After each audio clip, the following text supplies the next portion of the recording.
I will now call to order a council committee meeting of the town of St. Andrews on Monday, August 31st, 2020 at 6 p.m. Recording of attendance, I note that all members of council are in attendance with the exception of Councillor Harrison, who is unable to join us this evening.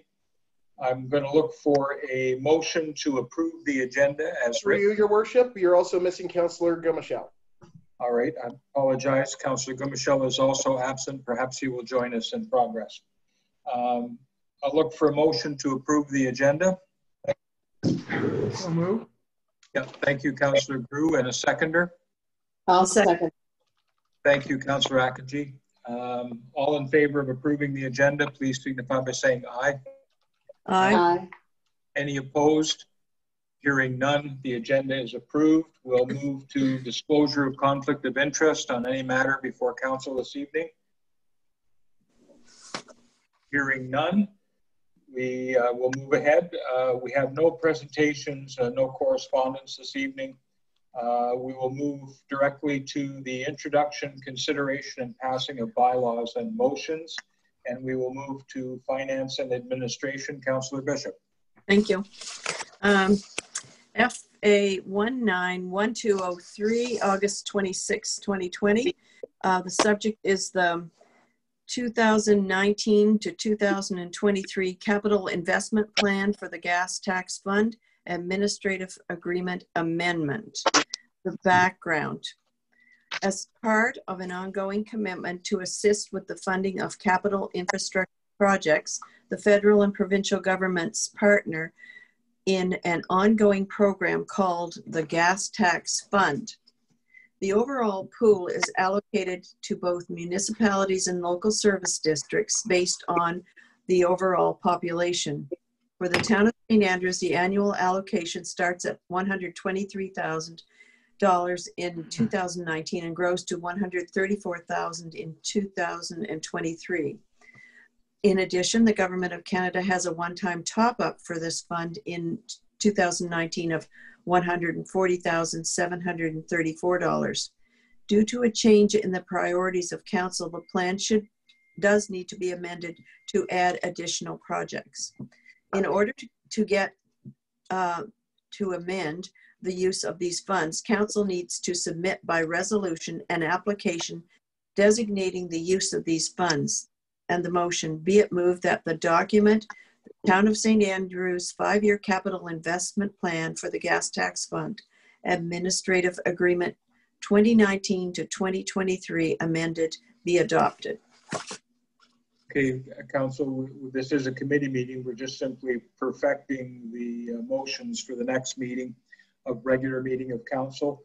Anyone have any comments in relation to that proposed motion for regular meeting? Councillor Grew. Thank you, Your Worship. The only comment I have, I think the motion itself is fine.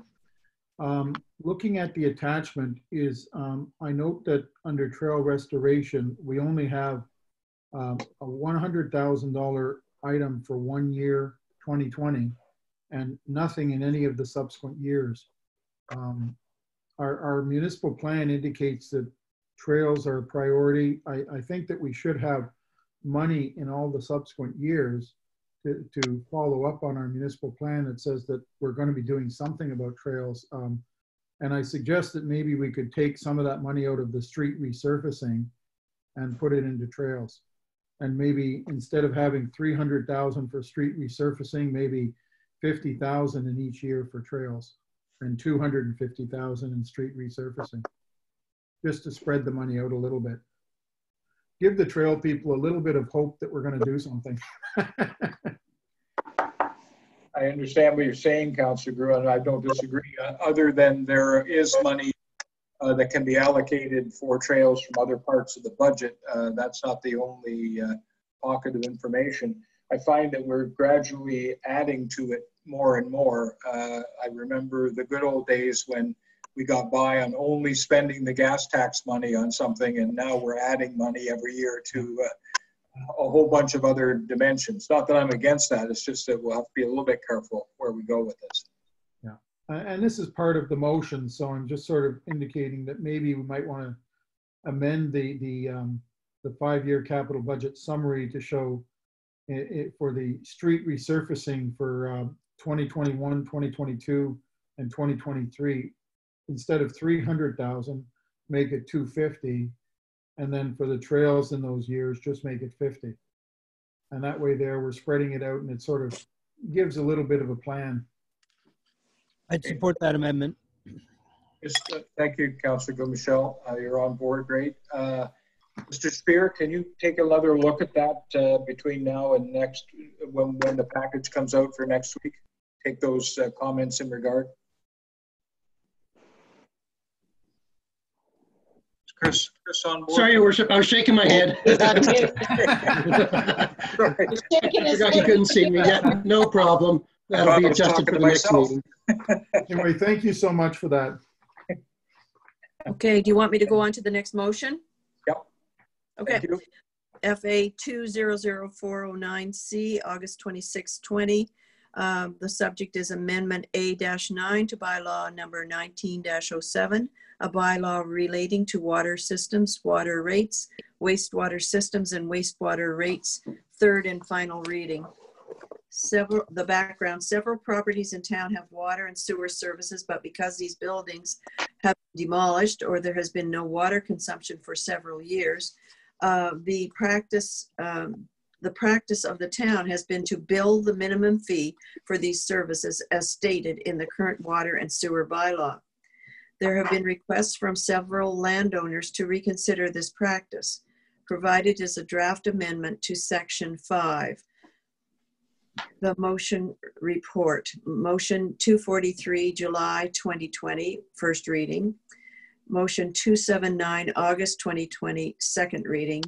The motion that council moves to grant leave for third and final reading of Amendment A-9 to bylaw 19-07, a bylaw relating to water systems, water rates, wastewater systems, and wastewater rates. Hey, council, are we all good to move to third reading on that amendment? We've looked at it twice so far. Everybody good with that? I think so. Okay, thank you, Councillor.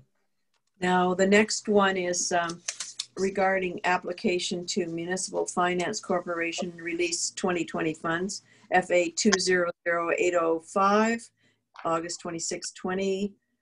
The background, council approved borrowing from the Municipal Capital Borrowing Board for various projects in 2019 and 2020.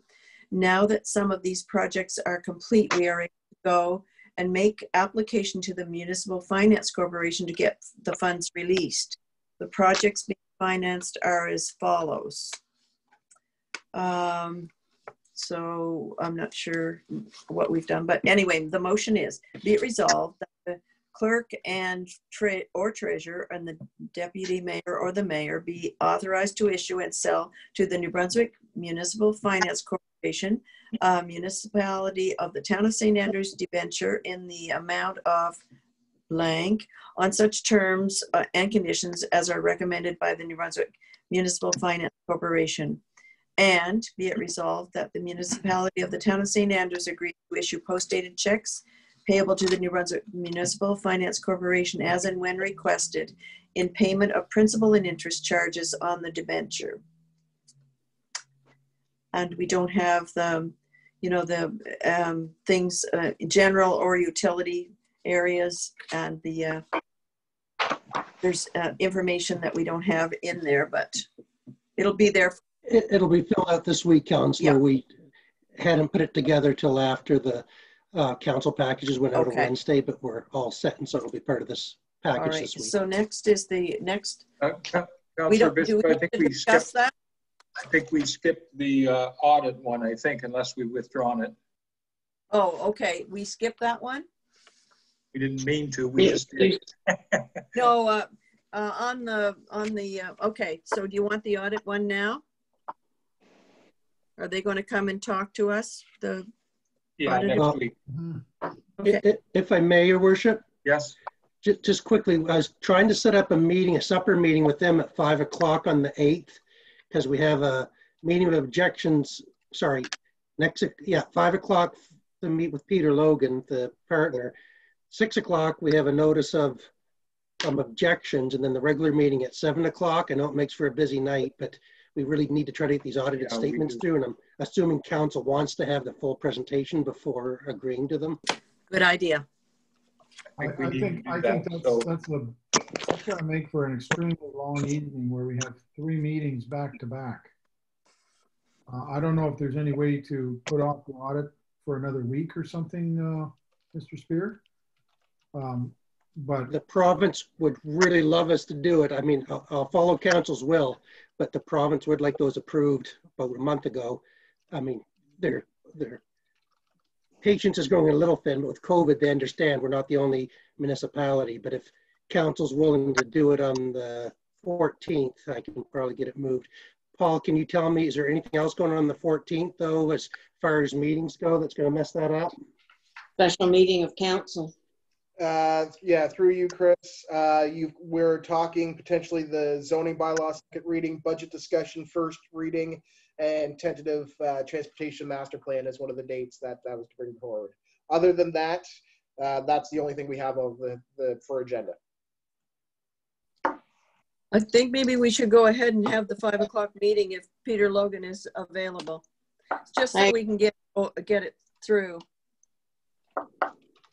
They're going to bring us in something to eat. Yes, we'll 5 o'clock. We'll meet in the other room we're not having the council meeting, and then switch over. Thanks, council. Believe me, staff prefers not to do it, but we're kind of on a time crunch here. Thank you. Thank you, Mr. Spear. Thank you. Do you want me to read that item, the motion on the audited financial statements? Please, to make sure the wording is good.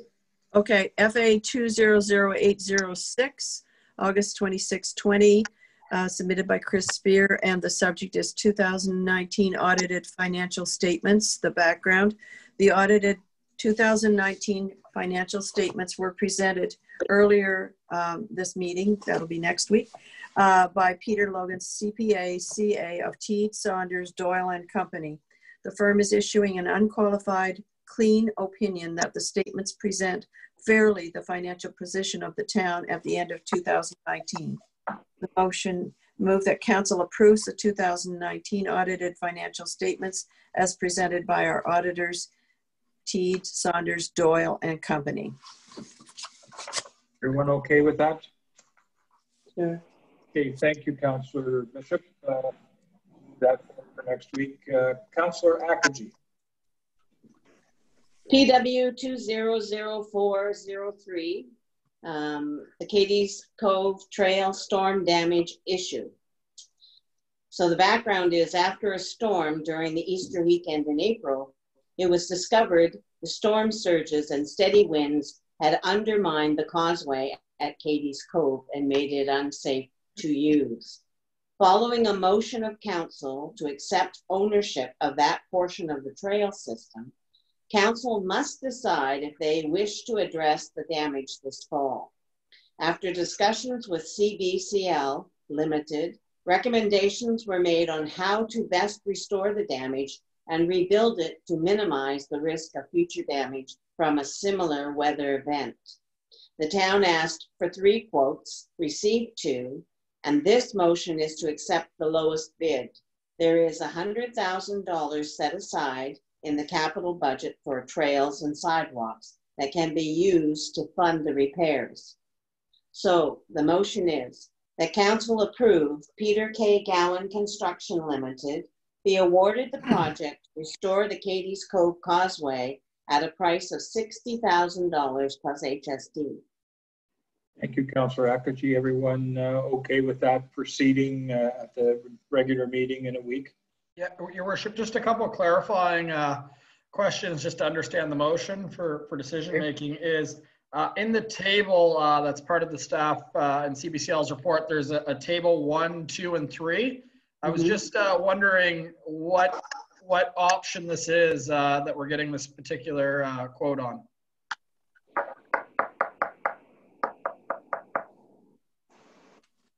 Mr. Spear? Sorry, I had my mute on. That would be to increase the height of the causeway in order to withstand future storms, and to have a gravel. So it'll be accessible. At this stage, though,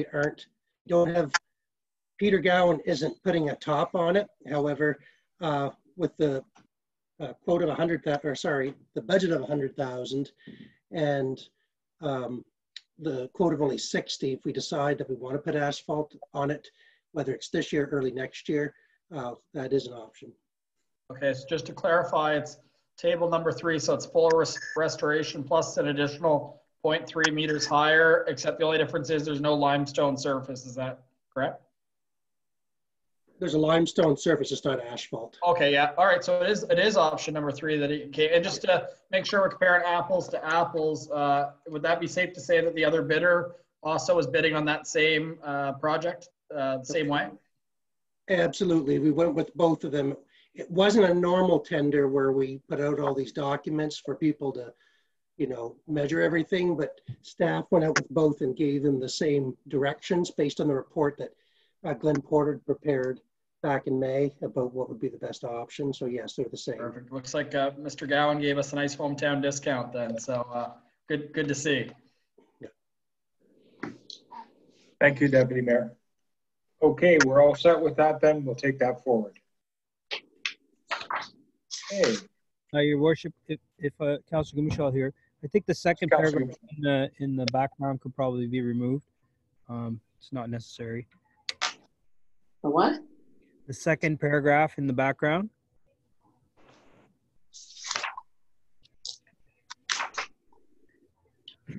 Could be omitted.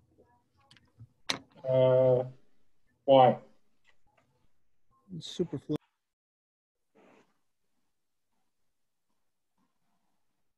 Councillor Gumashall, you got muted by accident.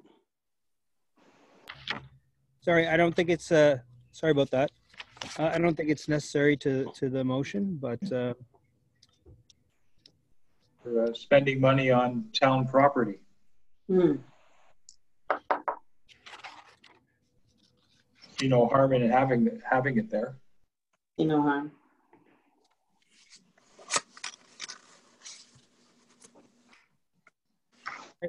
fair enough.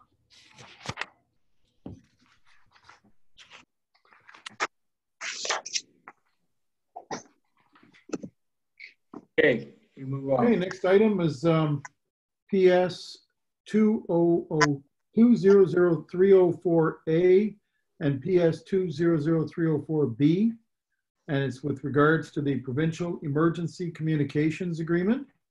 The background: the Department of Public Safety for the province of New Brunswick is transitioning to the trunk mobile radio system and encouraging all municipalities to move to the system. For further information on the system and process, please consult the staff report provided. To move forward with the project, the town would sign into a contract with the St. John Board of Police Commissioners to engage in the services. And the motion is, first motion is that council moves to sign an agreement with the St. John Board of Police Commissioners for the new trunk mobile radio system for emergency services. And the second motion is that council moves to formally provide 90 days notice in writing to the town of St. Stephen of the town of St. Andrews withdrawal from the current emergency communications agreement. Council, any comments on whether we're ready to go forward with that? Your worship? Yep, Councilor Grib. Thank you. I seem to recall that staff was going to do some research on this matter to see, because there was some discussion that the agreement with the St. John Board of Police Commissioners appeared to be somewhat one-sided. I don't know if staff has had the opportunity to look at that in more detail. And the other question I have is, what is the town of St. Stephen doing? Are they going into an agreement as well, or are they sort of a standalone now? Mr. Spear, could you? Yeah, I'm hoping to have a letter. I did send a letter to the manager of the dispatch center expressing all our concerns, including price, by the way. and they haven't gotten back to me as of this package or as of today. So I'm hoping to have it in hand by the package on Wednesday, their response. If not, maybe the council's advantage to table it once it comes to the meeting next week, but it was just included with this package just to put it there in case there is an opportunity to discuss it. St. Stephen hasn't indicated one way or the other to me, but I've asked if we could continue with their service about a couple of months ago and they never got back to me. So it would seem to indicate to me, I could be wrong, that they're probably going with this system as well. Hey, I think we should put this forward and then table it if we don't have enough information by next week, but we should pursue that. I'm sorry, I don't know what St. Stephen's intending to do either. I've not heard, so.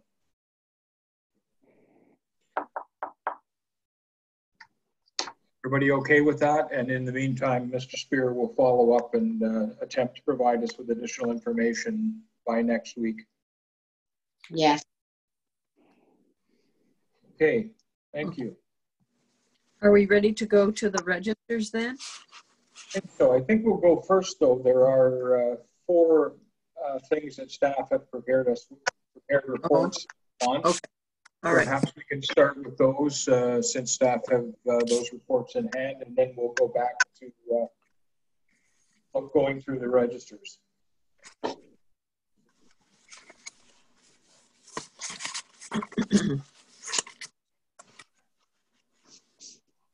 Mr. Spear, can you lead us through Oh, those? sure. So I guess the first one, maybe actually it was prepared by, oh, no, the Wharf Rehabilitation is the first one, sorry.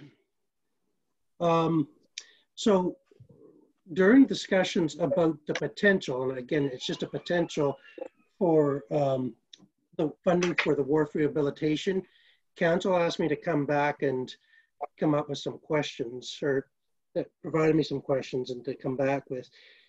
So the first question is about the funding partner's willingness to change. And they said it's basically, as long as we meet the mandate of our first application, which basically is to deal with climate change, then they're okay with us modifying a little bit. But the thing is, there's no more money to be made. That the original application from June of 2019 is the application at this point in time. So if we find out something that costs $2 or $3 million more, that will be all on the town of St. Andrews. Another question was about the environmental impact of the breakwater. Certainly, it will change the tidal action. I'm not disputing that, but this type of system is quite common now. And in fact, in Blacks Harbor, they expanded their wharf on a much bigger footprint than ours currently that we're looking for without any issues. But I'm assuming that we'd have to go through an environmental impact assessment if this is approved by the funding partners and council. And so we'll get a better idea, and council will be given information to see how that goes and if they're willing to live with the impact that it could have. And then alternative construction, that basically left the engineers scratching their head a little bit because there isn't a heck of a lot out there, especially the Bay of Fundy tides created an additional problem. We were looking in places like Europe, they do use cement construction or concrete, but we're talking tens of millions of dollars instead of millions. But one thing I think we can consider is, as the mayor, the deputy mayor had said it is, when he brought this up, was about the facade approach. I'm not so sure how cheap that's going to be, but at the end of the day, you know, the wooden structure underneath, I don't think most people care about, like what's underneath. What they're really looking for are the piles and kind of the outside top wooden frame, and that if the rock was underneath and kind of hidden by the pillars, if you will, going down the side of the wharf, that would give it a much better cosmetic look. So they're looking at that to see what type of cost that would be. Again, there's no real hurry at this point in time. I will say the funding partners have forwarded the application as is because it was requested, and if it were even going to be considered, but it doesn't mean we can't amend it between now. It doesn't have to be done early next year. It just has to be done. So council still has time to amend what they want to do, but in order to be even considered for it, we had to move it forward under the original application, and then we can answer these questions and modify as needed down the road. Council? So we'll be getting an updated quote with the cover up approach, and the only other material that they'll consider is concrete. Is that correct? I don't think they're going to consider concrete. It was just so unreasonably expensive. There's no real consideration. I mean, they could, but it's just, we know it's going to be so expensive. It's, you know, be like trying to decide between clapboard siding for your house or gold siding. It's just, you know, the gold's too expensive, so you have to go with something a little cheaper. So I can ask them to do a quick assessment of that if council desires, but it's just out of our range of consideration financially. Not if we're talking millions, I don't think. I was wondering, is there another option to see what elevated wooden approach would look like if we were to keep the current architecture of our wharf as existing? And again, I know it's maybe not as long term, but in the same sense, I'd like to see what that cost would look like if possible, or what the design would look like, especially. Yeah, and they are looking at that, but their quick thing was that engineering wise, there's a bit of a problem with it. And I just got the email late today on it, so I didn't have a look at it, but I'll certainly continue down that road. But they said there's an issue with raising stuff over and above the deck, so it might create a problem. And I mean, just the obvious thing to council to really consider is that we don't do anything, and as for 2 hours a day in the future, we won't have access to our wharf. I mean, that is an option. It's not a great option, but it is an option that if we get those high tides at some time in the future, you know, they'll go up and they'll go down. I mean, it's reality. See, and sometimes that might be an option too. But having said that, the original wooden approach has to be repaired. There's substantial investment that's got to be made on that, no matter what your choice, one way or the other. And it's just deciding how long-term of effect you want to think about it. Your Worship, Councillor Grew has a question or a comment. Councillor Grew. Thank you, Your Worship. I have 2 comments, 2 points to make. The first one is the stone structure. My understanding is that also addressed our Market Square issues and expanded Market Square out, whereas the estimate for the wooden structure was just simply to replace what was there. So we would have to sort of have a separate project to address Market Square if we were going to go with the wood. So I think that needs to be sort of identified and flagged at some point. The other point I just wanted to make is if we're going to do an analysis of the costs, I think we should take a life cycle cost analysis, i.e. the costs over the entire lifespan of the wharf, so that council can better understand the full impact of moving to a solution that has more expensive maintenance, just so that we know we're comparing apples to apples. Yeah, it'll be interesting because I think the issue of dealing with Market Square is an important one, and hopefully that doesn't get lost in the shuffle or the change to in design or something like that. So again, that's my comments on that issue. Thank you. May I say something? Yes, certainly, Councillor Bishop. I think the reason why we were talking about going with the stone was because it would last longer and wouldn't deteriorate like a wooden structure would. Shut the fuck up. Pardon me? Oh, we're hacked, guys. We're hacked. Paul, knock off to Lopez. Yeah, thank you. You're muted, but thank you. He's gone. Okay, so anyway, I would say that maybe we are not all happy with the idea of the stone, but I think it's the best solution for our situation and will last the longest. That's all I have to say. Thank you.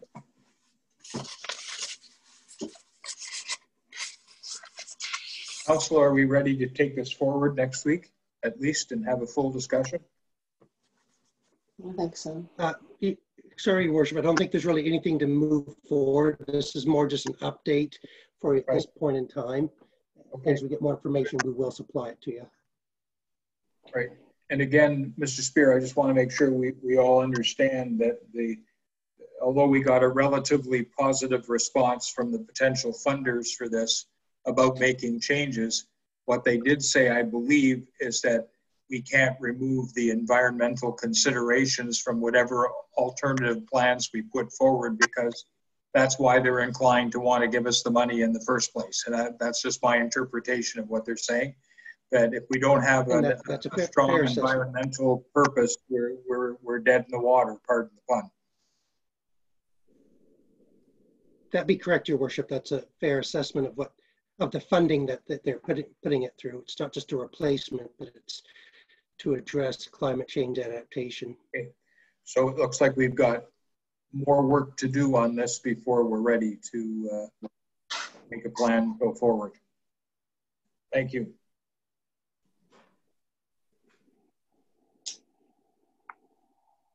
Next, we look at the mask bylaw issue. So the deputy or the clerk did a lot of work on this, so I'll let him take it over. But I guess the question we really have is, before we get into the delta of creating a bylaw, is whether or not you want to follow suit. So Paul, I'll let you take it over from here. Thank you, Chris. So through you, Your Worship, I've done a number of bits of research on different mask bylaws from across Canada. I've also reached out to our municipal lawyer and Dr. Barker from the province of New Brunswick, who's our doctor for this region. She's forwarded actually the information up to, and our questions up to the head of the province and public health. Basically, what we've been told is great to be proactive in this process. From the provincial standpoint, they've asked us to sort of, we can continue down our line, but to sit and wait.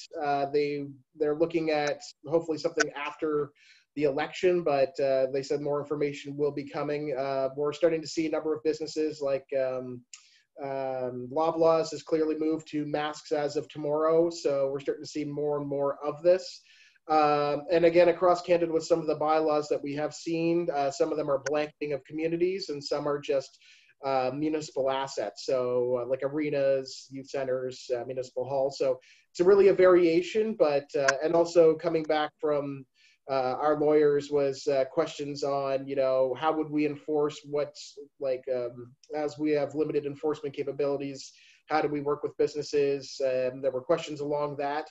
But basically what we've been asked and looked at, and you can see in the report, is just we can sort of work on something, but to hopefully wait for the province. I was on a call with a number of with public health last week, and I posed the question with Dr. Barker and a number of other municipalities. There were concerns over if one municipality does a bylaw, how is it going to be A, communicated, but B, how is it going to differ from another municipality's bylaw if they put one in, and trying to properly educate the public on what's available and what's not. So it was almost felt like hopefully something from the province would come down, so there would be a blanket across, so everyone had the same rules, the same regulations. But that's where I was left, and looking for direction from council on how you want to proceed. And if I may, Your Worship, yeah. Just following up on the advice of the lawyer, like Mr. Knopper had said, he said he had concerns because our bylaw enforcement officer doesn't have the ability, say, to walk up to someone on the street and ask for ID to ticket them. It's one thing to pull off a license plate number, but, it'd be pretty hard to enforce. And then I even question if he could go into like a private institution. So let's say Joey's Independent, and start handing out fines within that building.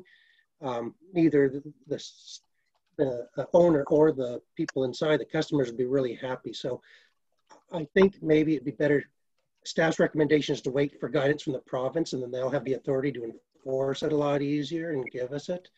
But as the clerk said, if you want to move on to this, we're certainly willing to draft something for your consideration. Can I speak, Your Worship? Yes, certainly, Councillor. I think it's great that Loblaws is doing this, but I think as far as our independent store, our stores downtown, that should be their decision as to whether or not they want to make people wear masks. I know it is great to be wearing the mask for our safety, for their safety. I understand all the regulations.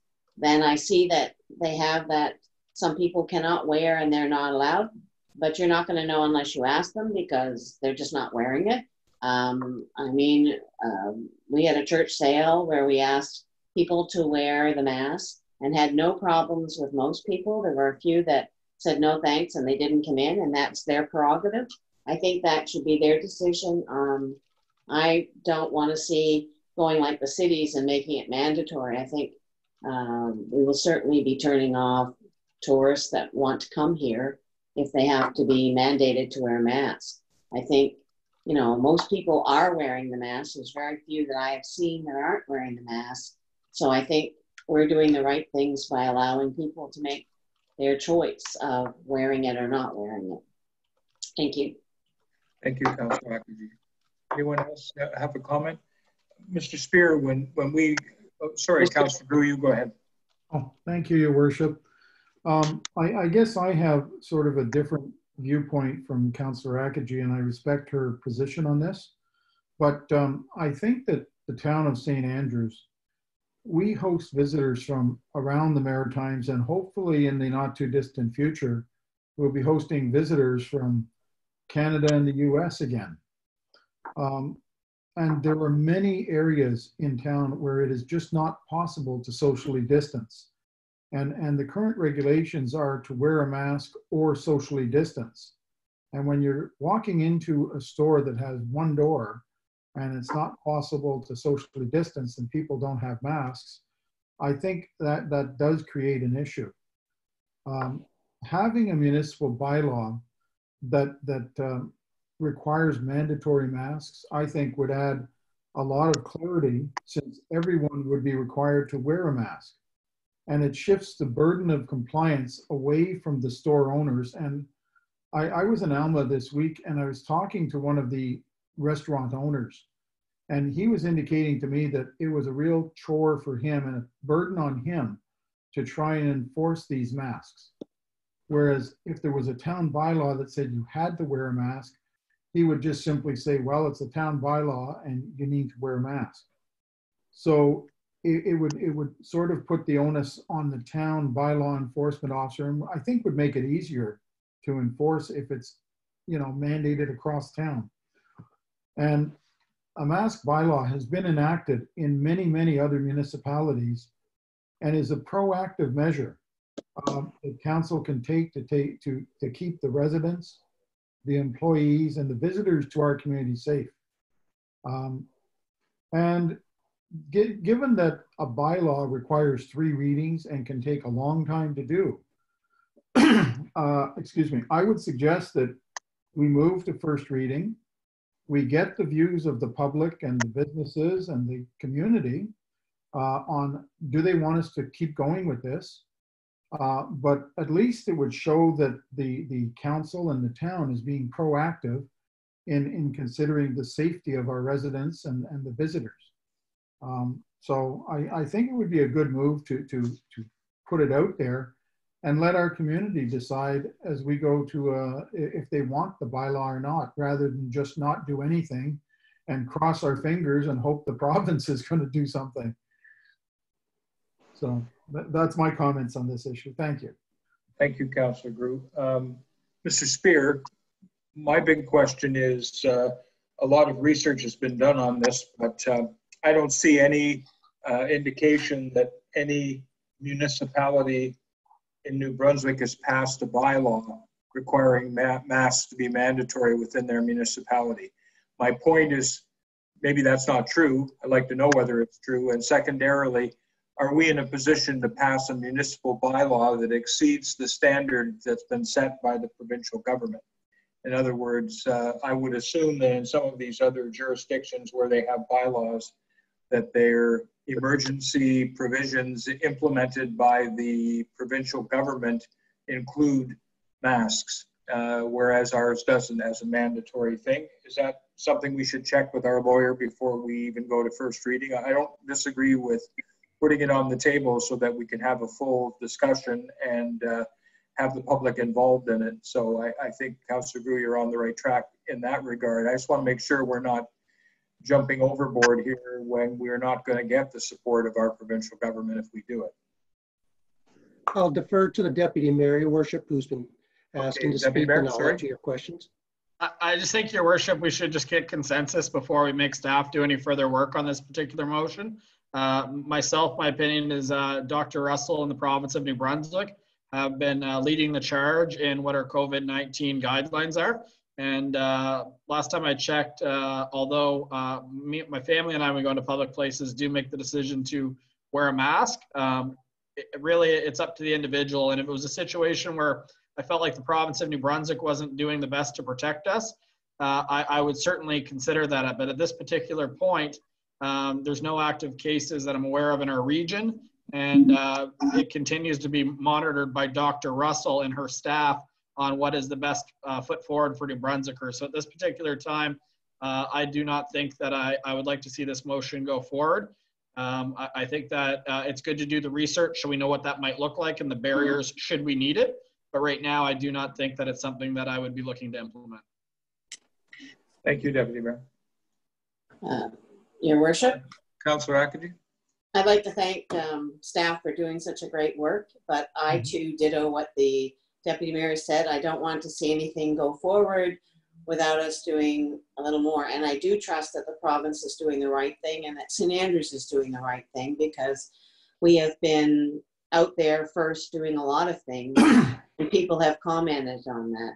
So I'd like to see that remain, but I'm also of the opinion that hopefully after tonight, some people will start talking to us about, do they want this or do they not, whether or not we go forward with it. But I think putting more pressure on the bylaw officer who's already getting some serious flack, I don't think is extra for him. I know that's the rule and he has to do his job and it's wonderful, but I think as a person myself, and as like the Deputy Mayor said, it's your choice. If you don't want to wear your mask and you're not protecting yourself or the other people, that's your choice. I think that we're old enough adults and to make our children do that. So that's my response. Thank you.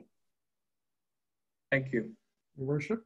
Thank Yes. you. Your Worship, I just want to add one last thought for folks to consider is that I have seen it around town, and it's happened to me personally, where the current rules in the province are socially distance or wear a mask where it's not possible.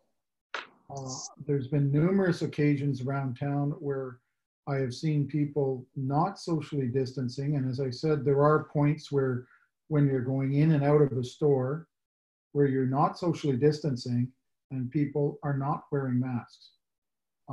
And to me, that's problematic. It's directly in violation with the directions we're getting out of Dr. Russell. And I'm not sure how we address that. It seems like a mandatory mask was a good fallback, but I see the concerns of my fellow councillors. But it is an issue that needs to be addressed somehow. Thank you, Councillor Groom. I'll chime in if I may. Yes, Councillor. I feel that mandatory masks may be a very good thing, but I also wonder how easy it's going to be to make a bylaw enforcement officer try to deal with the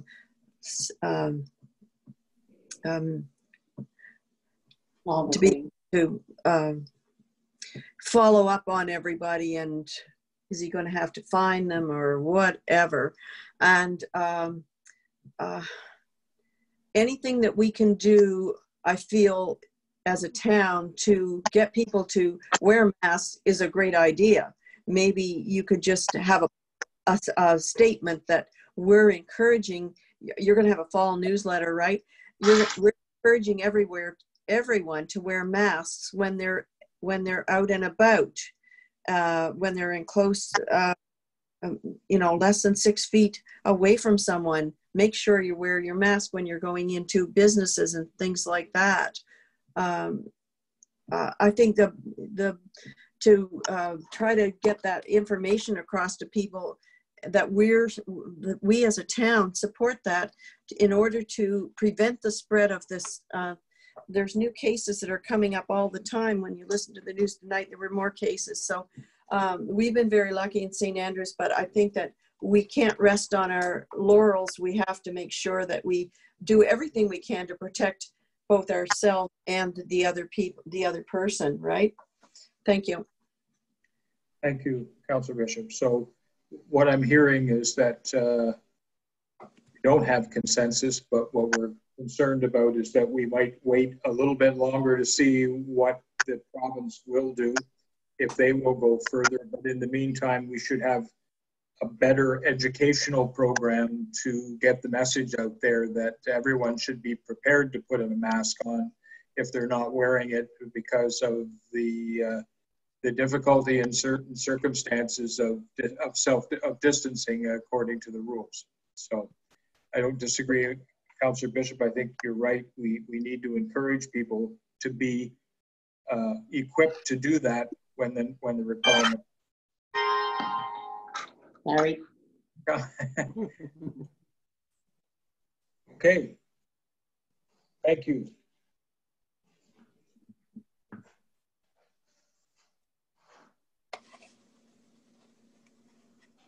What's next on the agenda here?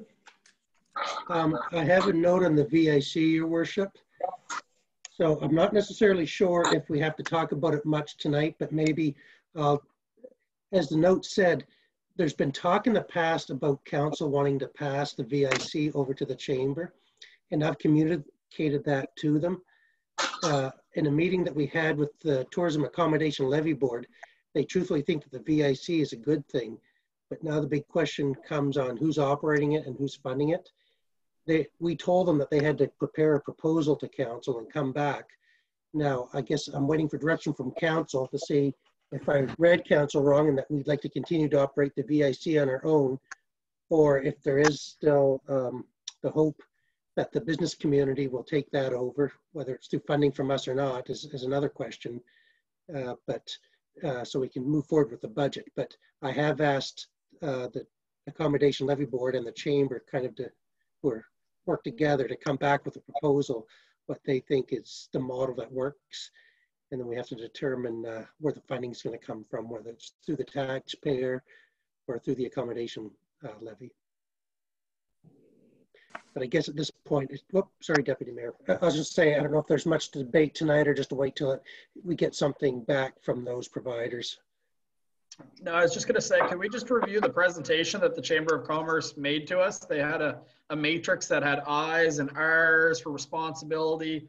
One was for me to be informed. I'm pretty sure the Visitor Information Center was mentioned to council that we would be informed of what's happening, but it would no longer be our responsibility, is my assumption from that presentation. I did think that as part of awarding it, we were handing that over to them, but we also, as a council, I believe, respected the fact that it's their decision if they want to operate it or not. When we hand it over, that is their own money to decide what they do with. But I was under the impression that part of that deal was indeed that we were handing the Visitor Information Center over to them because they know the impact it has more than we do. But with that being said, I do understand that we've had a pretty good July and August. The spring was a little slower. The fall could potentially be slower. So in fairness to them, the levy portion of the funds might be smaller than we originally anticipated when we all had that conversation. So I don't doubt that we need to get together to make sure that there is enough money there to, make sure all the festivals and events are sponsored, perhaps the Visitor Information Center, perhaps staffing. I think a checkpoint on what's there is needed. But again, the original plan, from my understanding, is that the town of St. Andrews was handing the Visitor Information Center over with the funds from the accommodation levy. Thank you, Deputy Mayor. I had the same impression, Your Worship. Yep. So is it fair enough to say this becomes a budget item one way or the other, or so maybe it's fair to, what our CAO is telling us, that hopefully we will get some further representation from the board and the chamber to be discussed as part of the budget process. And I think the Deputy Mayor's recollections are correct in terms of where we were at and what our intention was. And unless we've changed that, we changed it somewhat because of COVID, and we carried on in much the same way we always have this summer, although a little bit abnormally by sticking Norma in the foyer of the arena because there was no other place for it. But I don't think we want that to continue. We want to look for a more viable long-term solution. Okay, good. Thank you, Mr. Spear.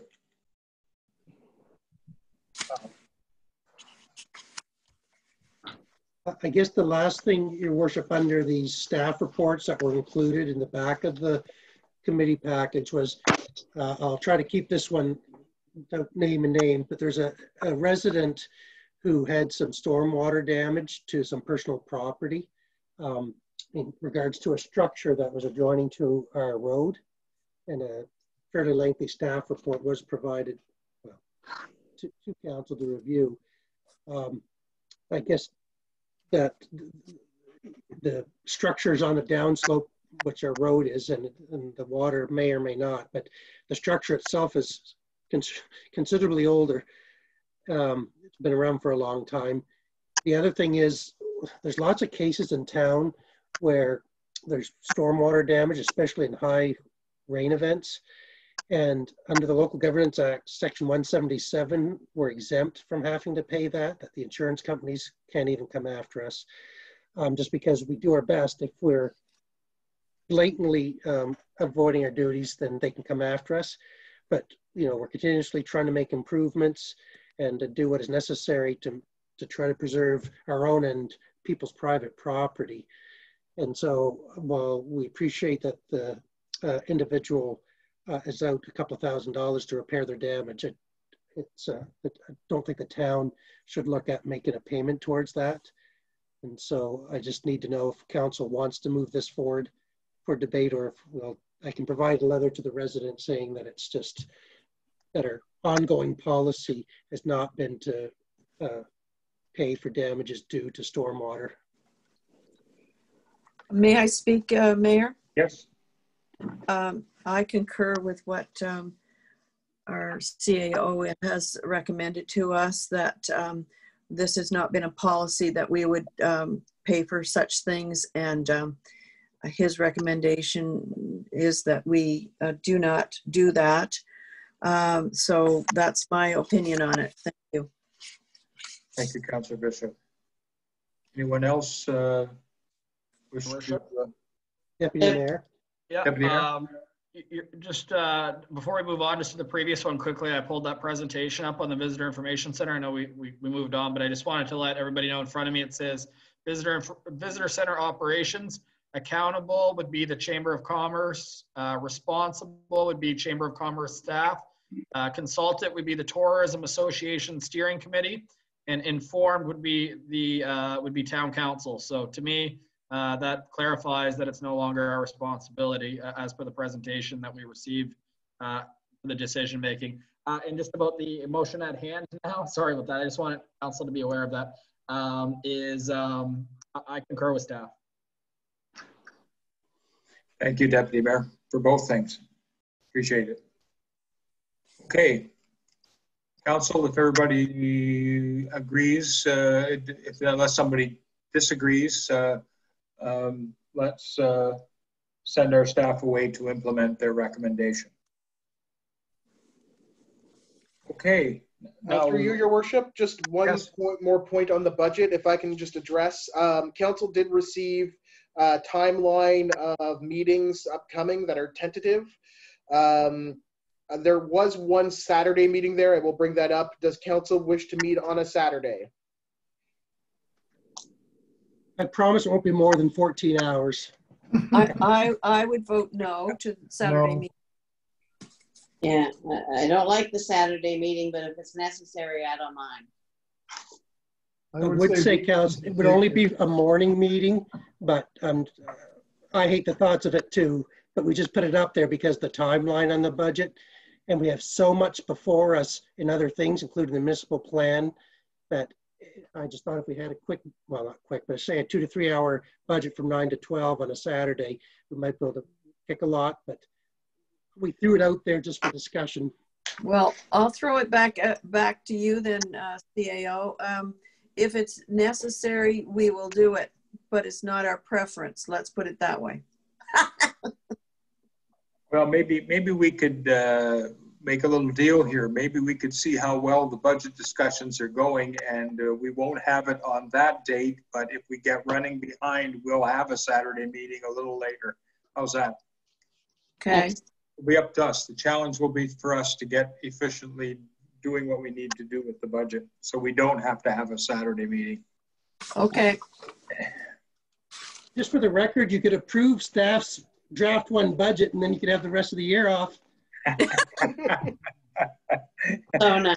Nice, That nice is try, possible. Mr. Spear. Just throwing it out there. So midnight meetings? Come on, let's go midnight. So that would approve the municipal plan with it? We can make, what do they do federally? They make those big acts that cover a whole bunch of stuff. We'll just make one big piece of motion that covers everything that we want to get done. Yeah. Listen, Poppy, just because you have to stay up late doesn't mean that we have to give up everything. But seriously though, I'm concerned that we may be sending a very negative signal to people who might be interested in council by having 7 and 8 meetings a month and meeting on Saturdays. People that are going to chime in and listen to this saying, I don't need that, because we have to bring that down to a reasonable level. Because 9 meetings in September. 7 times a month for the last 3 or 4 months. I agree. I agree what you're saying, but certain amount of work has to get done. So sometimes you have to bite the bullet. Yeah. Well, we've been biting the bullet for a while. I know. Lead poisoning.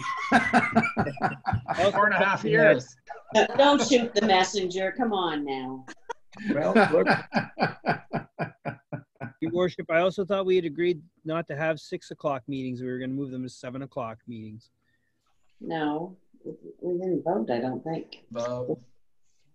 Through you, your worship, no motion was made by council to move any meetings from 6 o'clock to 7. The discussion was pertaining to the procedural bylaw, which council has asked for staff to bring back and review in regards to council meetings, where the request by staff to move to 6 o'clock, but that was maintained at 7 at this point. And as well, due to the multiple amounts as stated by council, the multiple meetings you guys have, we have to start at 6 o'clock with a lot of these meetings because your meetings go 2 to 4 hours. So in that realistic light, we do have to start earlier. But my realistically, staff's goal is hopefully if we can get through all these documents by the beginning of November, we'll ease back and slow down and ask council at that point what you want to do in your last 6 months or so of mandate. thank you, Mr. Knopper. I think I understand the points of view, but I guess just from my point of view, I agree. We have been working very hard, but we've also been working very productively and gotten a lot of things done. And I think that one of the messages we could send to the general public, if you're not prepared to do homework and spend a lot of time as a counselor, then don't bother running as a counselor. No, I disagree with that. That's not the message. Well, you can disagree all you want. At all. You think That's it's one meeting a month. There are people, it's not one meeting a month. Your worship, your opinion. That's not the message we need to set out, that you have to be in 9 meetings in a month. Frankly, I disagree. Vehemently. Well, obviously we have a difference of agreement, but well, that's my opinion. You're not really supposed to be giving your opinion. You're supposed to be chairing. no, it's a council committee meeting. This is the only time I am allowed to give my opinion. Correct. Correct. Check the procedural bylaw. Homework. Okay, let it go. On a side note, Mr. Spear, I don't want to hear till midnight. Let's go, guys. On a side note, Mr. Spear. How's your 3-year motion going, Deputy Mayor? On a side note, I would love to meet with Mr. Spear on a Saturday morning if he brings some Oven Heads salmon smokers with him from just down the road. So. What a great idea. Breakfast Okay, at we're going to the registers? Yes. Yeah. Councillor Bishop, Okay. you All right. leave it to your discretion. About amending the gas tax 5-year plan. The The next thing is the Kiwanis Club campground rate reduction. That's gone to November meeting. Councillor Gumashell, employee recognition program. How would council like to proceed? That's the next item. So I will. I guess, Your Worship, staff did present something to you. I can't remember, but it's been probably a month and a half to 2 months ago. I'm looking at Paul, just 2 or 3 options. I'm not sure if you want us to work with Councillor Gumashell and come up with another stab at it for council's consideration, or if you want to wait for the human resource policy that's being worked on. That will come probably late this year, early next year, for your debate, and just incorporate it into that. Council? I believe the town of Quispamsis has a recognition program well underway, and they've expressed that they'd be willing to work with us and assist us in developing ours. So no sense reinventing the wheel.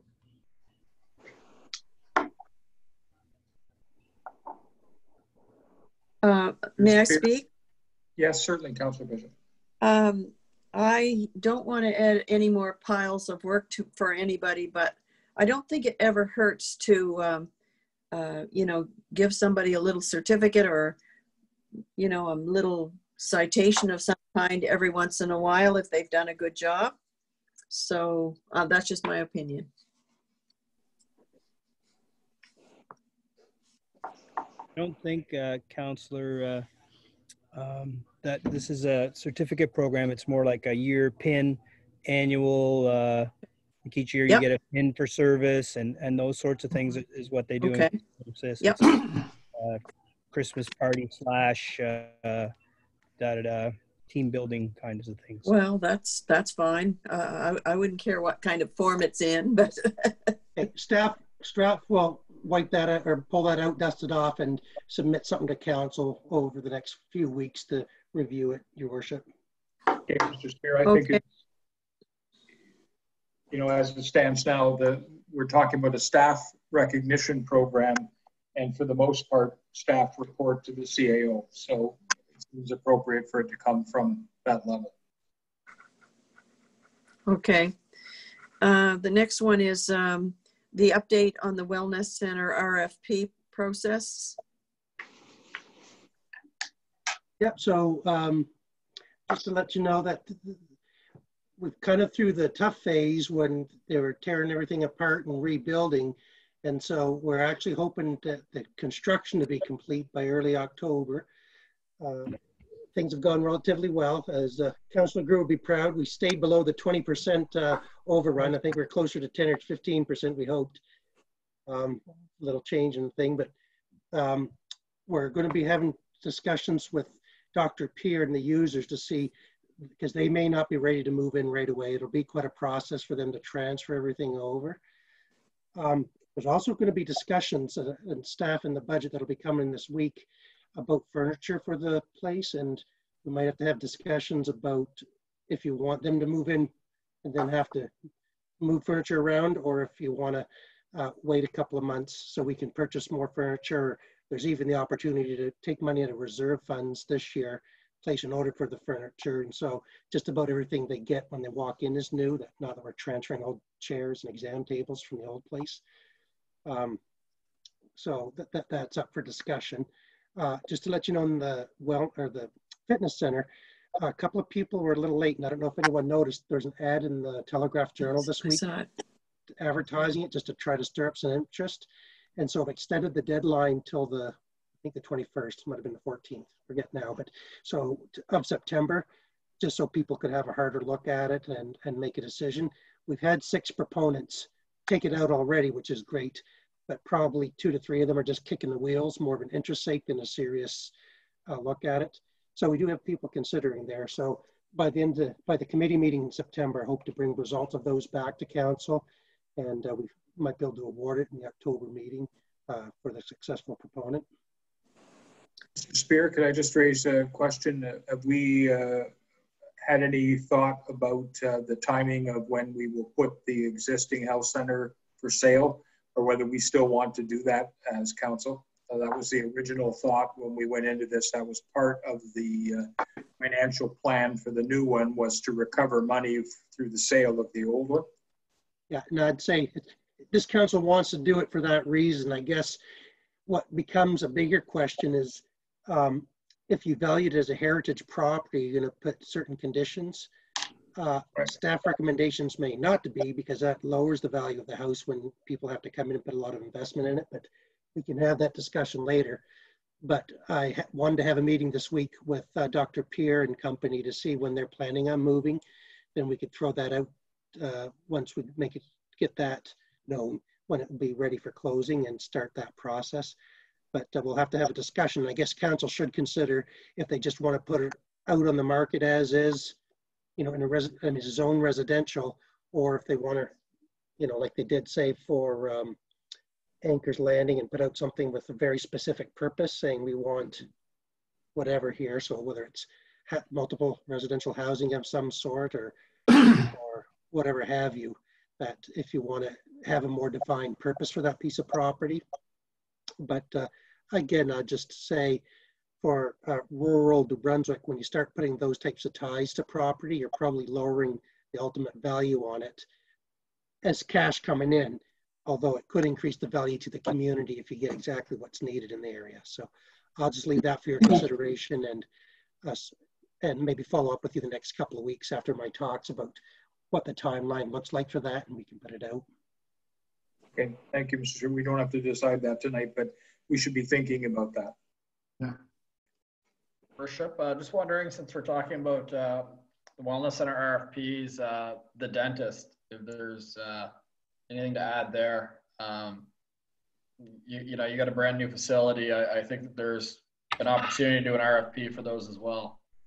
Yeah, and I haven't gotten that out, so I apologize with everything else, but I'll get that out in the next 2 or 3 weeks. What I've been struggling with is how to get it out to the dental world, so to speak. I was hoping to do it through the Dental Association, but they don't have a really good communication strategy, from what I can tell, like talking to them, where if I sent it to them, could they email it to everybody, and it really didn't go that well. So we may have to advertise it broadly across the province and see what sticks. But I'll get that out in the next. Thank you. And is there any opportunity to meet with Dr. Spires and find out about retaining records and client base, just so it's a more appealing offer for, say, a young or older looking to find a community to retire and dentist to come in and inherit a business versus just space? I think we should have that conversation, because I know for professionals, the sale of their files is basically their investment. So it'd be to his best ability to do that, instead of people just finding them on their own. So I think when we do that, he didn't seem to be that interested in the past, but if we sat down, maybe helped him walk through it, he might work with us to do that jointly. May I speak? Certainly. Where universities where dentists are being trained, I wonder if there's any way to contact them and ask them if there are dentists who would be graduating in the near future, or have recently graduated, that would there be a way to contact these people? Yep. I don't know. It's a good point, Counselor. I can certainly send off the information to the dental colleges and see, you know, ask them to circulate it. Yeah. And, you know, it's a good plan. I'll take any suggestions. We'll get it out there as best we can. I do have to say, Councillor Gumashall, get closer to your camera. Your head's disappeared, so all we see is from your chest down. Sun's going down. Worship?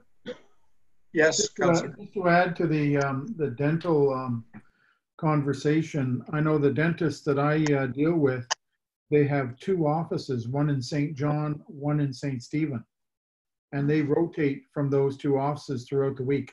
So they don't occupy either office full time. So that might be another opportunity that we can look at. Yeah, someone who wants. I would agree with Councillor Grew that, you know, in Charlotte County in general, you're seeing a lot of places where they, health professionals have multiple offices, where they may be based out of the city and then have a remote office here to service the community 1 or 2 days a week. That they can't make a full-time practice here, but certainly worth having a couple of days a week and investing in a space for that. And I would think that we would be quite attractive in that kind of a scenario because we're prepared to pay some of the overhead for the practice, right? Yeah, I would suggest, yes, Your Worship, I didn't want to put that out, but yes, that would, I think council's willing to help them invest a little bit as far as less than market rents and things to bring them down here. Well, certainly I would say if you're going to have a dentist in town, it's a drawing card for anyone who's considering moving here instead of having to travel a fair distance, maybe to St. John or Fredericton to a dentist. So I would suggest that it's definitely a plus to have a dentist in your community. Mhm. Good. Okay. Anything else you want to cover on your? Mr. Spear, do you have an idea of when the new medical center will be opening at the new location? I do not.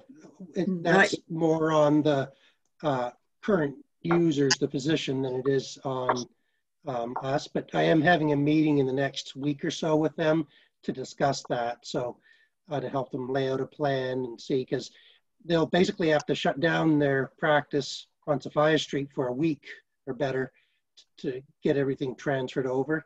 So they've got to take some time to plan it too. And we're having that discussion sooner rather than later to lay out a plan for that and a timeline. So let me ask it a different way then.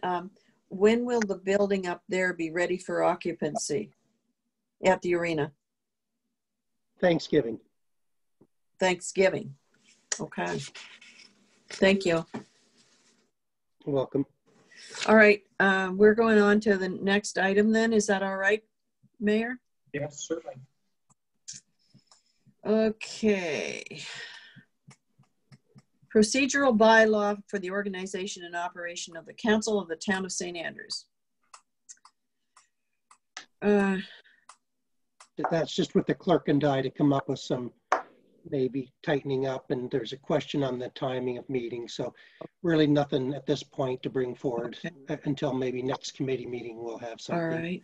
The next one, there's a motion on the floor for our upcoming meeting. Procedural procurement policy update. Chris, did you want to give us any information on that, or? Well, it's really waiting. So as council knows, we've hired an HR specialist that's looking at the organizational chart and things. And the ad hoc committee's meeting on that later this week just to have one final look before advancing it to council. And really the change in the procurement policy was just to recognize there's new positions and things. So once that's approved, then we can jump that over to council pretty quick. We've already internally made all the changes, but we have to see what council does with the organizational chart before we move forward with it. Okay. The next two items are going to be discussed in budget discussions. And the next item is budget discussions. Set the final draft at August 2020 committee meeting. So do you have something you want to say about that, Mr. Spear? FA 20704. Well, there's be a draft. So staff worked over the weekend to come up with the first draft, and we're pretty close today, but we just wanted to take a break. We're racing through it too fast, and we're afraid we're going to put something out that had some mistakes in it. That'll definitely be ready for with your council package later in the week. That we got the first draft completed. I just wanted to take a breather and go back and make sure we didn't mess anything up. You know, like to have a tax rate that doubles by accident. So we just wanted to double check our math, but it is completed. We just had to tighten it up and make sure of our formulas, and it will be in your hand this week for sure. Thank you, Mr. Spear. The next two items are motions for this upcoming meeting, and we've already discussed the 200806. So I'll go on to Councillor Akaji for Public Works.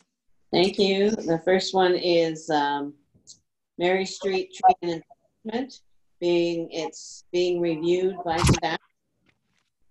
Correct, Mr. Spear? Yeah, so what's Progress? happened, Nothing yeah, what's much. happened, either or. What's happened, Counselor, is that the Mary Street, street end, there's trees growing through it. Some of them are from neighbors' property, but it's a question. We have to have a look and determine if, because they're mature trees and council doesn't like to cut down trees, but we also have a policy that we like to keep reviewing the street end. So certainly the trees aren't blocking out the view, but they are growing in. So another dozen years, they could leaf out enough that you lose it. So we're going to have a look and talk to the adjacent landowners and see if we could maybe trim the trees back to allow for the better view. Okay. But it was brought over by a neighbor of the street end that knows we have that policy in place. Was just hoping that we'd consider opening it up. So we'll have a look at that in the fall with the public works staff. Okay, so the next one is the Case Cove Trail storm damage issue, and we have a motion on that. The Bar Road jurisdiction is the next one, and Mr. Spear, you were to follow up, and we've talked a little bit about that. Anything to add? Yeah, well, the election kind of messed it up, but the Department of Transportation Infrastructure says they don't really have anything to play, because what it really comes down to, it's really an artificial structure, if you will, that the shoreline was adjusted, if you will, on the approach to the bar, if you know what I mean, once you break over the hill and then you have the beach on both sides. That's probably infill. And so Transportation Infrastructure said, talk to Energy and Resource Development. So I have put it to them, but the person there was on vacation for a few days. So he said he'd get back to me in the next week or two to discuss it. Okay. And honestly, they would let us take it over. I don't think they care. So, you know, that it's just trying to figure out the legal of it. But if we just said, okay, we'll take it over, then we can do the corrections and do the, you know, fix up the road as requested, and then make decisions if we want to make any investment down there so it doesn't keep washing out. So it sounds like the arm wrestling match is between the province of New Brunswick and the Department of Fisheries and Oceans. Well, actually, it's between the province of New Brunswick and the province of New Brunswick. So the departments aren't getting along, and we're just trying to figure it out in the middle. Are you hoping new government settlement? Anyway, I'll follow up, and through September, I'll have an answer. Well, I'll have a follow up. I don't know if I'll have an answer, but I'll have a follow up. Yeah. Okay. Thank you, Mr. Spear. The 5-year designated highway program, there's a motion that's been brought forward. And then the last one I have is the Market Wharf design, which there is a presentation made, request for further design and community consultation. So it's ongoing, right? So we're just waiting to hear more information on that. And that sums up my portfolio. Yeah. Thank you, Councillor Akaji. Drew, next. Okay, on to the public safety portfolio, the emergency communications agreement. That is subject to motion and getting further information. We've already talked about that. Mm-hmm. Also, the formal motion to leave the emergency communications agreement with St. Stephen. That's also been discussed.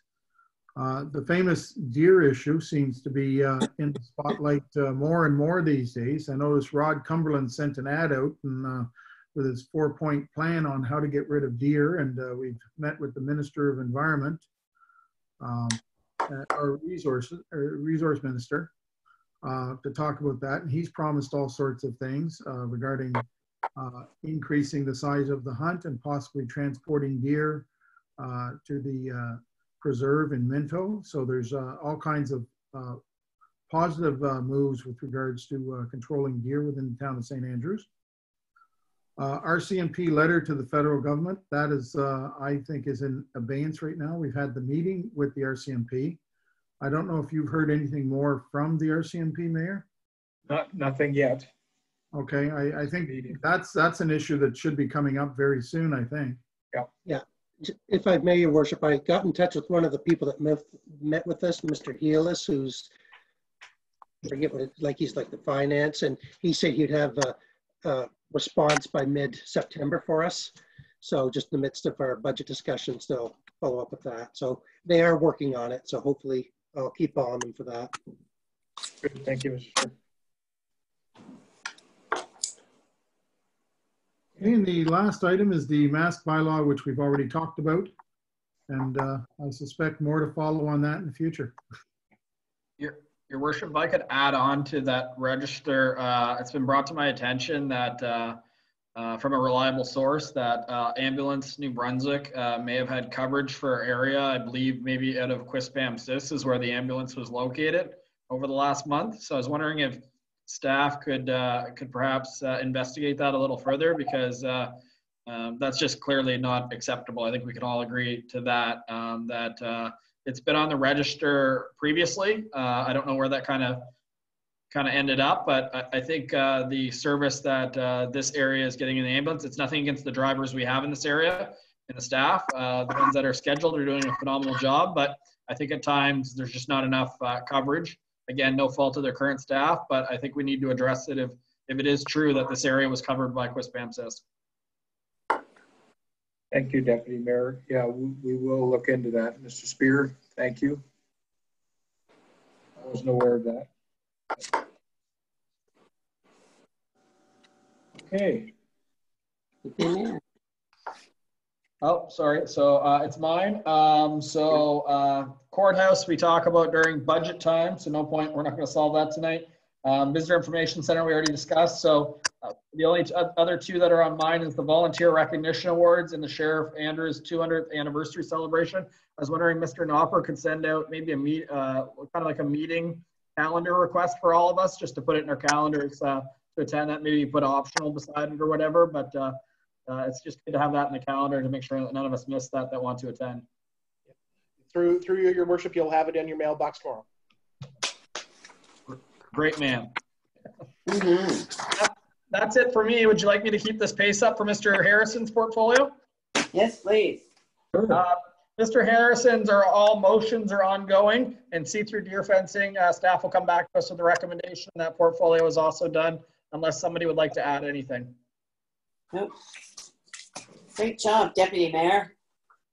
Just on that, it's not on there. Mr. Spear, do you know if the letter went out to all the candidates for the provincial election on using town land for election signs?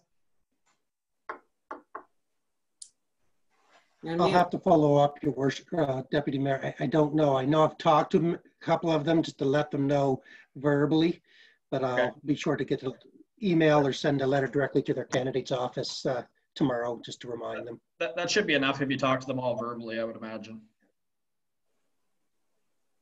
Thank you. Thank you, Deputy Mayor. Councilor Gomes-Michel. Thank you, Worship. Just a few things on my register. Declaration of climate emergency. That's for the environmental committee, so that's ongoing. Elizabeth Street Pocket Park has been on hold due to the pandemic and budget changes. The ATV. Actually, sorry. Take a step back on that one. The Elizabeth Pocket Park, we cut it down. The original budget was over $100,000. But the Dunn Foundation supporting us, and we were going to spend the Dunn's money this year. So we're actually making plans to build up that pocket park and start to lay the foundation for it, including like a sitting area and stuff. So I'm under the understanding we staff had the authority to do that. So if I'm wrong, let me know now, because we already made arrangements to get that started in October. Thank you. Won't be to the same scale that we had talked about over the winter, but it'll be a good sitting area ready for next spring for sure. Thank you. The next item, thank you, Chris. Sorry, I wasn't aware of that. The next item is the ATV bylaw, which is coming forward next month. Then the Coastal Trail segment discussion, and that was a motion we passed. The last two items, I'm not sure how they ended up on mine, particularly the first one, Halloween 2020. I'm not sure about that at all. I think the CAO had some concerns and wanted to get out ahead of that one. So that's upcoming. And finally, the WC O'Neill Arena operations will be dictated in a large part by the health department. So, but I guess taking a step back, council, just on Halloween 2020. I don't know if I have so much concerns. It's just with everything else getting put on its head because of the pandemic. I wanted to see if council wanted to have a discussion and work with the community on doing something different, or we'll just let people, you know, kids wear masks, don't enter people's property. Staff could arrange signage, you know, for people to put on their footpaths to say if there's someone at the door, please stay back, stuff like that. So I just wanted to get an idea if council wanted to address this, or just the clerk and I can work to educate people and just kind of let it play out on its own. It is on a Saturday night this year, so it could be a lot busier than some years just because of the timing, unless we get a good rainstorm, which kind of slows everything down anyway. But as you know, in the subdivision especially, they get hundreds and hundreds of kids. Some of those houses get 300 and 400 kids. And so it becomes a bit of a close quarters down there, if you will. And again, council doesn't have to do anything, but a lot of the municipal staff across the province are all asking each other, well, what are your councils doing, if anything? So I just want to see if you guys have any thoughts, or if you'll just let the community kind of manage it on its own. Well, I know last year I didn't have that many children at my door, and apparently they all go to the subdivision. So I don't know what to say. The subdivision may take the main part of the numbers, but I guess the kids would have masks on, and if you went to the door, or else you just, my daughter in Halifax, she just sets a basket of treats out on the step and lets them help themselves. So I don't know. That's your address. Mr. Spear, do you think we might get... Does council want to talk about it, or would you like staff to try to work with the community and, you know, through the schools and try to come up with a game plan to help? And I'm not sure that, because we're still in the current phase. Right. I'm not sure if perhaps public health might have something to say about that as it gets closer to it, in terms of recommendations or whatnot that we perhaps should get plugged into. It would be a good place for guidance. Okay, maybe we'll send a quick note up to them just to say, have you guys thought about this, and right, any reaction to it? And then by the end of September, it'd be nice to have them give us sort of what their list of guidelines are, that everyone's on the same page. Yep. Okay, thank you, Worship. Thank you. Thank you, Mr. Chair. Through your worship, it might be a good idea as well. One of our partners, obviously CH Show TV. I know that they regularly attend the press briefings with the Premier and Dr. Russell. Maybe if we ask them to ask the question, you might actually get a more like a public response and put it top of mind. Yeah. Good idea. Okay.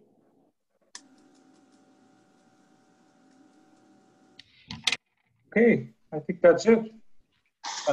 Question period, Mr. Knopper. Through your worship, I'm going to ask Vic Miller. Vic, do you have any questions or comments to council regarding tonight's agenda? Hey, just a quick comment. You guys have been here, gentlemen and ladies, a long time. I really appreciate all the work you put in. Just one thing from my perspective, and you know I'm an outsider. I have property in St. Andrews, but I'm down here in Florida. And I don't know if there's anything you could issue that's not a bylaw, but it's something that's meaningful about wearing a mask. I mean, it's totally ridiculous to me that people don't wear masks when they're, you know, among other people. And down here, the federal government, the state, the county, the school boards, everybody doesn't do anything consistently. But the places like Walmart and Home Depot and Lowe's, you know, local grocery stores, 2 months ago, they put signs up, hey, you're not coming in our store without a mask on. Do places like the hardware store and Joey's and the dollar store there, do they have signs up to that, you know, you wear a mask when you come in?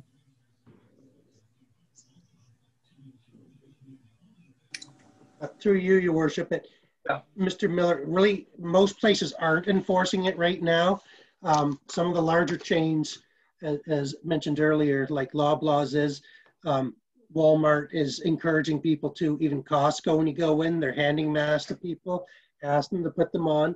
But there isn't a consistent approach from a legislative point at this point in time. But I will say, even before, in the last few weeks, even before Loblaw has imposed it. Probably half the stores in Mass anyway, that, pretty good part of the population up here was adhering to it. And I'm especially seeing that in the larger centers, at least down in southern New Brunswick. So hopefully if the public health officer does impose it on people, that the compliance will be a pretty quick uptake here, but we'll have to see. But can the city issue anything that's not a bylaw, but it's like a statement that, hey, you need to wear a mask? Or is that not in the cards for the city to do anything other than a bylaw? As we discussed briefly, Mr. Miller, I think we're going to try to take a little bit more of an educational approach and encourage everybody to do that and publicize it more. But no, our concern right now, or my concern is that it's difficult for us as a small municipality to exceed the standards set by the provincial government. So I guess that's your problem in the US as well, that everybody's all over the place in terms of not being on the same page. So. Yeah, I would think you guys would learn something from how much we've screwed it up down here. Hey, thank you for what you got. That way, Mr. Miller.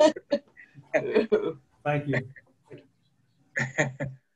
Okay. Through your worship, we only have one question and one clarification on social media. So I'll go to the question. It's from Joanne Carney, and she actually asked, and Council, you'll like this: is it appropriate to give the current council a bonus considering all the extra time they have put into and seemingly above and beyond the normal?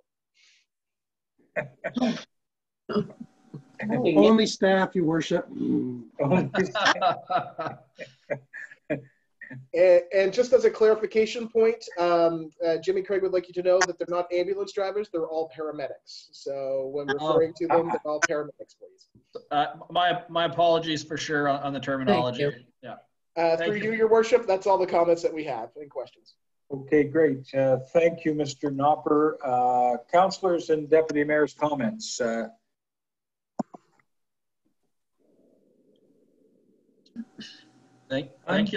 Thank you to Mr. Miller for tuning in the entire meeting again. Yeah, exactly. It's great to have fans.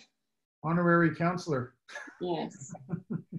And again, I really have nothing other than to encourage everyone. It's Mr. Knopper, I'm finally correct on this. It is September the 12th that we're doing the Sheriff Andrews and the volunteer awards. So, and we'll notify everybody, and hopefully people will have a good turnout of council for that if you're available. And other than that, I think that's it. I think we look for a motion to adjourn. So moved. And a seconder? We're adjourned. Thank you, Councillor Akatsi. Under just a little over an hour and a half. Not bad. Not bad. Thanks, Council. Have a good night. Have Thanks, everyone. Good night. Good night, everyone.